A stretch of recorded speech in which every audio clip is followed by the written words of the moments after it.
The overall goal of this imaging technique is to observe heat-stress-induced cellular perturbations in Dictyostelium discoideum cells.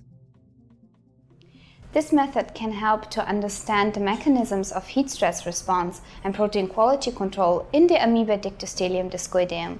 The main advantage of this technique is the tight and precise control of the temperature applied to the cells while imaging.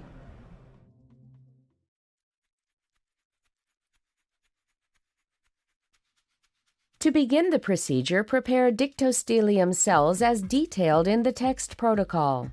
The day before imaging, split the cells into low fluorescence medium to 10,000 cells per milliliter. Before imaging, harvest the cells from the tissue plate in LFM, then transfer an adequate number of cells into glass-bottom dishes. Allow the cells to settle for 20 minutes. Then carefully replace the used medium with fresh medium to remove non-settled cells.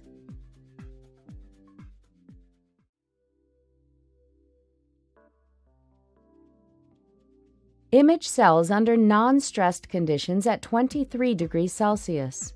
Acquire a minimum of 6 fields of view. Acquire Z-stacks of a maximum of 7 micrometers in 1 to 0.25 micrometer steps to capture the whole volume of the cell. Then acquire a reference bright field image to assess the total number of cells. Next, adjust the temperature of the cooling chamber to 30 degrees Celsius. After the temperature display has reached the desired value, refocus manually in the bright field channel.